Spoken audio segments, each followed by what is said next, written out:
I had a desire to become a world-famous magician. During the time I was in high school and college, I used to practice 10 to 12 hours a day during the summertime. And I remember way on back, something that I very seldom share. I think that I was really on the verge of getting involved in the occult. And I began to think how I could start my own religion.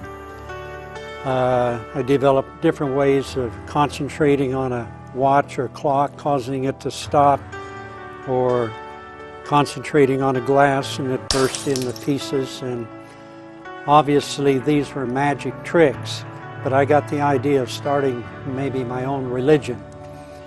But one day, Sunday, I felt like going to church, and as I was walking along, it was just like a warm coat was put around me.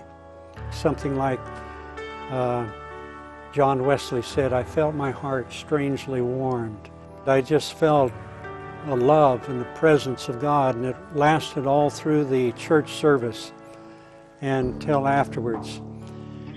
As a result of that experience, I lost all interest in trying to create a religion, and I became very interested in studying the miracles of Christ from the point of view of a magician, because I realized that if the miracles are real, then Jesus was real.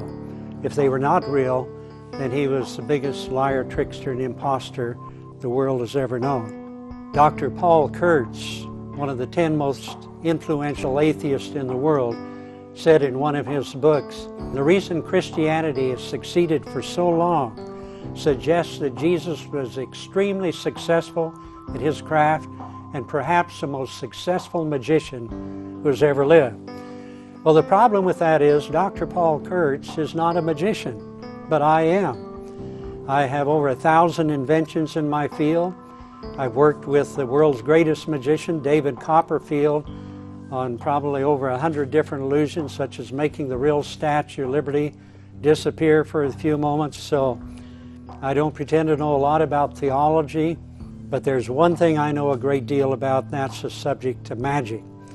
And I discovered there are 11 different reasons why it had been impossible for Jesus to have been a magician. If Jesus was a magician, now recently I did a television special for the BBC and the Discovery Channel and on the miracles of Jesus, and they wanted to know if I could walk on water. Well, 10 or 15 years ago I developed an illusion of walking on water that we can present on the stage with a big water tank, and things go under my feet and over my head. But they wanted to know if I could walk on water on a river or a lake somewhere, and I said, yeah, maybe I can. So I became the first person in history to be able to give public demonstrations of walking on water. But I make it very clear, as I did on the television show, that it took me a number of months and thousands of dollars to develop the techniques that I was able to fool them with walking on water.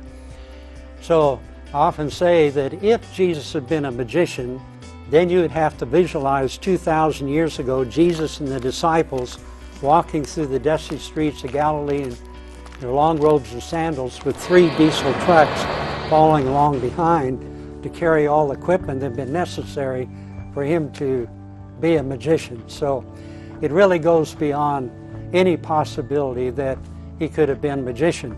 But if Jesus had been a magician, that would mean that his 12 disciples would have had to know how he did them. And not one of them ever exposed anything they did, even his worst enemies. None of my staff would die for me by saying that Andre Kole presents real miracles. I told them if they ever exposed any of my magic tricks, they'd lose their salvation.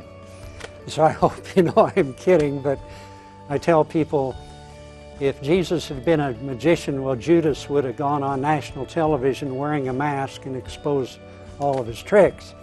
So it was through my investigations from the point of view of a magician that really led me to eventually receiving Christ. And I think the best description of my conversion was Jeremiah, where God said, "You shall seek me and find me when you search for me with all your heart." And so as a result of that, Christ came into my life was changed, and that was really a turning point in my life at that time.